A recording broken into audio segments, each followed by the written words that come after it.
그뿐이겠습니까? 우리 사회는 장애인이면서 오히려 우리보다 더 위대한 일을 하는 사람이 참 많죠.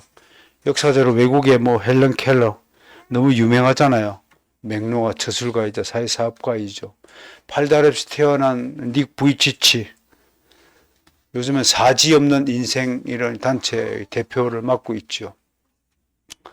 유명한 보험성가를 만드신 장애인이 있죠. 나 가진 것, 나 어떻게 부르죠? 가진 재물 없으나 송명희 씨. 남이 가지지 못한 거 가졌네. 남이 못 본 것을 내가 보았네. 라고 노래했던 거. 송명희 씨 한 사람으로 말미암아 한국의 그리스도인들에게 얼마나 많은 감동을 주셨습니까? 또 하나 유명한 수필가가 한 분 있죠. 장영희 씨. 그녀는 기적이 아닌 날이 하루도 없었다라고 고백합니다. 그녀는 매일 저녁 석양을 바라보면서 하나님, 내일 아침에도 제게 기적을 주시겠습니까? 라고 기도한답니다. 그러면서 그녀는 자기 인생의 슬픔과 외로움과 우울과 고독감에 잔뜩 주눅 들어 있을 때 그 시골의 구석에서 허름한 담벼락에 주저앉아 있을 때 지나가던 엿장수 아저씨가 툭 던지던 말씀을 일었었다고 합니다. 그 말이 뭐냐면 오늘 제가 여러분에게 전하고 싶은 말입니다. 괜찮아. 옆 사람 돌아봅시다. 괜찮아. 괜찮아. 괜찮아. 저는 이 얘기를 듣고 어쩌면 사랑합니다 라는 말보다도 더 위로가 되는 말이 괜찮나? 괜찮아? 괜찮을 거야. 라는 말이 아닐까 싶습니다. 아르바이트 제가 참 많이 했어요. 30몇 개를 하고. 그 20대 초반부터 30대 초반에 이르기까지 10몇 년을 집이 없어서 홀로 살면서 참 눈물 젖은 빵 많이 먹었습니다. 저도. 서름을 당했고. 제일 제가 듣기 싫은 것이 키가 멀쩡한 큰 놈이 그렇게 싱겁냐. 일하는 것이 그렇게 야물딱지지 못하냐. 막 물건 흘리고 실수하고. 제가 좀 덤벙대는 구석이 있었어. 키 큰 놈이 싱겁다 하더니 어쩜 그렇게 일을 그렇게 못하냐. 이런 비판을 할 때 인쇄소 사장님이 저한테 가벌 인쇄소 사장님 지금도 잊어버리지 않습니다. 야 괜찮아 그럴 수도 있어 라고 저에게 했던 그 말이 지금도 잊히지 않습니다. 얼마 전에 제가 노아 방주 얘기했죠. 노아 방주가 무엇을 예표하죠? 신약시대의 교회를 예표합니다. 노아 방주는 구원의 방주죠. 하나님께서 구원시켜 주실 모든 백성은 교회 안으로 모이게 했습니다. 노아 홍수 때에도 구원받을 백성은 전부 사람은 물론이고 동물들까지 전부 짝을 지어서 노아 방주로 들여보냈습니다. 성질 급한 동물들은 물이 막 차오를 때 빨리 문 닫고 떠나자고 할 수도 있었을 것 같아요. 우리 같으면 막 노아 아버지 문 빨리 닫아요. 물이 쳐들어와요. 큰일 나서 다 죽게 생겼어요. 근데 한 놈이 안 들어왔어요. 제일 느린 동물이 달팽이라고 했어요. 달팽이가 들어올 때까지 노아 방주는 출발하지 못했답니다. 먼저 도착한 모든 동물들이 달팽이를 보고 힘내라고 응원하고 그가 들어오자 탁 문이 닫히고 노아 방주가 출발했다는 이야기입니다. 그 동물들마저도 달팽이가 늦게 온다고 투덜거리지 않았습니다. 여러분, 저도 나이를 이만큼 먹고 살아보니 참 많은 실수를 한 것 같고 잘못을 범한 것 같아요. 근데 이거 기억해야 돼요. 누구나 넘어질 수 있어요. 사업이 부도날 수가 있어요. 어느 날 갑자기 건강을 잃어버릴 수 있어요. 내가 원하지 않던 일이 내게 닥칠 수 있어요. 정말 친한 사람이 날 배신할 수 있어요. 억울한 누명을 쓰고 억울한 일을 당할 수가 있어요. 아무도 내 편을 들어주지 않아서 밤에 벽을 치고 통곡할 때가 있어요. 남편이 혹은 아내가 낯선 사람처럼 느껴질 때가 찾아옵니다. 세상에 나 혼자뿐이라는 느낌이 들 때가 있습니다. 그럴 때 여러분 누구로부터 위로받기를 원합니까? 어떤 사람의 위로도 귀에 들리지 않을 때가 있습니다. 오직 한 분만 제외하고서요. 그분이 바로 우리 주님이십니다. 저에게도 그런 시절이 있었습니다. 저는 지금도 가난이 너무 싫습니다. 너무나 가난하게 살았고 너무나 배가 고팠고 너무나 서름을 당했고 잠잘 곳이 없어서 밤이면 거리를 헤매던 시절이 있었습니다. 그때마다 그 뜨거운 여름철 밤을 공원 벤치에서 잘 때마다 주님께서 저를 찾아와서 이렇게 말씀하셨습니다. 불렀어. 괜찮아. 야, 젊었을 때 고생은 사수도 한다는데 그럴 수 있어. 야, 너 나를 봐라. 나만큼 배신당한 사람이 있느냐? 나만큼 오해받은 사람이 있느냐? 나만큼 대접당한 사람이 있느냐? 나만큼 조롱과 비난을 받았고 고문을 당하고 억울하게 죄명을 뒤집어 쓰고 십자가에 달려 죽은 사람이 있느냐? 그러니 너 괜찮아. 너 파이팅해. 힘내라. 야, 겨우 하룻밤이야. 내일은 편안한데 잘 수 있어. 그러나 그 다음 날 저녁에도 꽃같은 공원 벤치에서 자야 했습니다. 정태가 뭐 결혼을 뭐 어쩌고저쩌고 한다는데 인간의 시각으로 판단하면 안 됩니다. 하나님의 정해진 때가 따로 있더라고요. 이와 비슷한 사례가 히브리서 4장 15절 16절 말씀에 있습니다. 제가 읽어드리죠. 잘 들어보세요. 여러분들 잘 아시는 거지만 우리 주님이 나에 대해서 어떤 생각을 품고 계시는가를 단적으로 나타내주는 말씀입니다. 우리에게 있는 대제사장은 우리의 연약함을 동정하지 못했을 리가 아니요 모든 일에 우리와 똑같이 시험을 받으실 이로되 죄가 없으시니라.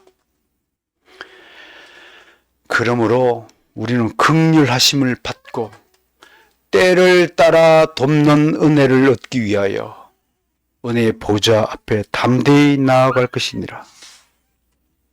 주님만큼 외로움과 좌절과 비통함과 고통을 겪은 분이 계십니까? 이웃과 친척과 동족과 심지어 제자들에게서조차 소외와 오해와 비난과 조롱과 배신을 당했던 우리 주님이십니다. 그런 주님은 오늘도 우리들을 괜찮아. 내 존재가 나에게 큰 기쁨이다. 하면서 우리를 위로하시고 우리를 붙들어 주십니다. 시편 기자가 이렇게 노래했네요. 시편 37편 23절 24절입니다. 여호와께서 사람의 걸음을 정하시고 그의 길을 기뻐하시니 그는 넘어지나 아주 엎드러지지 아니하면 여호와께서 그의 손으로 붙들고 계심이리라. 할렐루야. 너무 염려하지 마세요. 너무 한숨 짓지 마세요. 너무 불안해하지 마세요. 그거 다 지나갑니다. 이때가 곧 지나가리라. 세상에 상처 없는 인생이 어디 있어요? 모든 모든 사람 이야기를 들어보면 다 하나 이상의 상처가 있습니다. 다 사정이 있습니다. 사연 없는 과부 없다는 속담이 있듯이 다 쓰라린 추억들이 있습니다. 중요한 것은요, 그 상처는 반드시 치유를 받아야 한다는 것입니다. 치유받지 않은 상처는 두고두고 당사자를 괴롭힙니다. 그렇다면 어떻게 상처를 치유할 것인가? 몸에 난 상처는 연고 바르면 나을 수 있어요. 당신의 영혼에 기스가 난 것은 어떻게 치유할 것입니까? 당신의 마음에 난 상처는 무엇으로 치유할 것입니까? 갑자기 그 가수 이름이 생각 안 나네요. 무슨 아나운서 아들 있잖아요. 임재범 씨가 불행히도 아내를 먼저 보내야 했습니다. 갑자기 옆구리가 허전하죠. 짝이 없으니까요. 짝은 그런 존재입니다. 허전한 그 자리가, 빈자리가 얼마나 큰지 모릅니다. 그 가수는 떠난 아내를 가슴에서, 품에서 보낼 수 없었다고 노래로 고백합니다. 그 심정을 이렇게 노래합니다. 흑공을 껴안고 살았다. 이별했는데도 이별 아닌 이별을 하고 있었다라고 노래하였습니다. 그는 그런 노래를 통해서 어느 정도 위안을 받을 수 있을 것이라고 생각합니다. 그러나 그가 정말로 완전한 치유를 받았을까요? 세상 살면서 넘어질 때마다 주님은 우리 손을 붙드시고 다시 일으켜 주십니다. 주 안에서 완전히 넘어진 사람은 한 사람도 없습니다. 세상에서는 넘어지고 코가 깨어지고 완전히 파산이 나더라도 주 안에서는 한 사람도 넘어진 사람이 없습니다. 엿장수 한 사람이 장 교수에게 힘을 주었다 하는데 천지 만물을 지으시고 주관하시는 전능하신 하나님이 주시는 위로의 힘이 얼마나 큰 것인가 생각해 봐야 됩니다.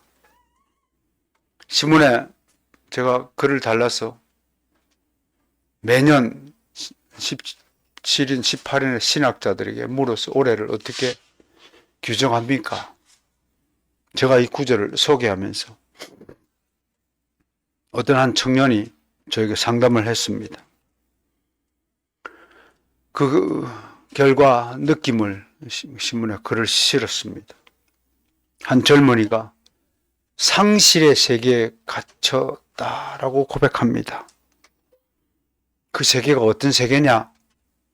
그는 이렇게 대답했습니다. 어둡고 스산하고 비운의 그림자에 휩싸인 슬픔의 세계입니다. 친구 하나 없는 쓸쓸한 곳입니다. 그래서 이 친구가 자기 자신의 인생을 두고 저는 잉여 인간인 듯 싶습니다. 잉여 인간이 뭔가요? 있어도 되고 없어도 되는 아무런 의미가 없는 그런 인간이다. 저는 그의 고백이야말로 사랑받지 못하고 버림당한 현대인의 현주소를 그대로 반영하는 표지가 아닐까 싶습니다. 물질 문명으로 대한민국은 엄청나게 풍요로운 세상이 되었습니다. 개인들이 어떻게 느끼든 간에 국가적으로는 세계 제 10위권에 들은 부자 나라입니다. 이만큼 대한민국 사회가 부유한, 부강한 때가 없었습니다. 그리고 전 세계사적으로 그것이 세계사이든 기독교회사이든 대한민국만큼 이렇게 짧은 기간에 풍요를 누린 국가가 없습니다. 민족이 없습니다. 그런 교회가 없습니다. 그런데 이것은 우리에게 수많은 병폐를 던져주었습니다. 수많은 물질 숭배 부모가 자식을 물질 숭배주의자로 길렀습니다. 수많은 현대주의자들이 자기 자식들에게 고난을 뺏어갔습니다. 고난이 사라진 곳에, 고생이 사라진 곳에 눈물 젖은 빵을 먹어볼 기회를 박탈당한 이 젊은이들은 물질적으로 풍요한 것 같은데도 이렇게 잉여인간처럼 살아가고 있습니다. 왜요? 왜일까요? 않고 없는 찐빵 맛없듯이요. 하나님 말씀 없는 인생은 이만큼 비참해지기 마련입니다. 그 청년의 속에 담긴 모든 슬픔의 것들은 걷어내야 합니다. 그 청년이 저는 어둠의 감옥 속에 갇혀 살고 있습니다. 라고 고백하였습니다. 저는 그 청년에게 이렇게 대답해 주었습니다. 청년,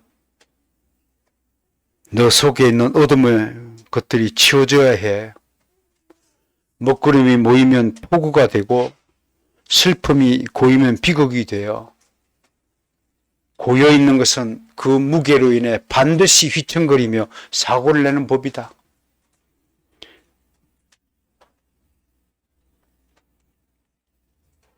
이 청년의 속에 담겨있는 오랫동안 고여있는 슬픔의 고인물들을 뽑아내 줘야 됩니다. 그런데 그 청년은 저의 이 고인 것을 아무도 뽑아주지 않고 있습니다. 목사인 저에게 당신은 목사로서 내 슬픔을 들여다볼 수 있느냐? 나의 슬픔을 뽑아낼 수 있느냐라고 묻는 것 같았습니다. 이 청년의 고인 것을 덜어내는 봉사자가 교회가 아니라면, 목사가 아니라면 교회가 이 땅에 왜 세워져야 할까요? 이 땅에 목회자가 왜 필요할까요? 저는 그 생각을 했습니다. 결국 그 청년에게 교회는 가까이 다가가서 괜찮아, 너 혼자가 아니야, 우리가 함께하고 있어 라는 메시지를 던져야 그게 교회입니다. 그게 교회라고 주장합니다. 오직 교회만이 그런 메시지를 던질 수 있습니다. 사랑이 뭐냐? 너 괜찮아, 할 수 있어, 내가 너와 함께 할게. 난 그게 사랑이라고 봅니다. 이 사랑만큼 귀한 이름은 없습니다. 그러나 지금 우리 가운데 점점 사랑이 흔적도 없이 사라지고 있습니다. 마지막 글에 제가 이렇게 썼어요. 신문에. 사랑이 사라진 곳에 무슨 희망이 있겠습니까? 어느새 우리 한국 사회는 반목과 투쟁의 소용돌이 속에서 서로를 향한 삿대질만 가득합니다. 편견, 확정 편향, 내로남불은 기본이고 자기 편이 아니면 무조건 비난하고 조롱하고 저주하고 부관 참시합니다. 심지어 자기 편이라도 수틀리면 역적으로 몰아추방합니다. 어제까지 같은 정치적 이념을 가진 사람이 나랑 생각이 다르면 막 뒤에서 공격을 합니다. 무슨 개딸 문화가 있어가지고 온갖 사악한 짓을 도마타 앞에서 행합니다. 이런 일들이 한국 사회를 얼마나 좀먹는 일인지 우리 분명히 알고 있습니다. 교회는 가끔은요, 이렇게 상실감에 빠진 사람에게 따뜻한 친구가 되어야 됩니다. 저도 고향에 중마지우가 있어서 가끔 연락합니다. 친구 사이에 어떤 이해관계를 따지거나 허물을 들추거나 서로 이익을 탐하거나 자랑하지 않습니다.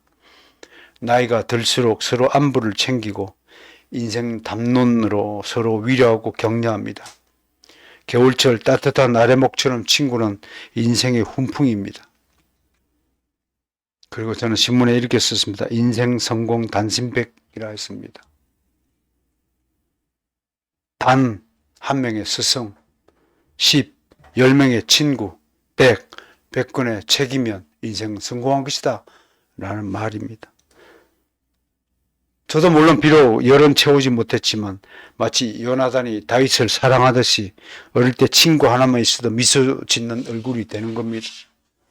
제가 지금 무슨 얘기를 하고 있습니까? 교회가 세상의 친구가 되고 있느냐? 정말 좋은 친구냐? 라고 묻습니다. 요나단의 사랑이 빛난 이유가 무엇입니까? 전 두 가지 이유가 있다고 봅니다. 하나는 사랑해서는 안 될 사람을 사랑하는 겁니다. 요나단에게 다윗은 원수입니다. 경쟁자입니다. 다음 왕위를 이어가는 데 있어서 가장 큰 걸림돌이 다윗입니다. 그런데 그를 사랑했습니다.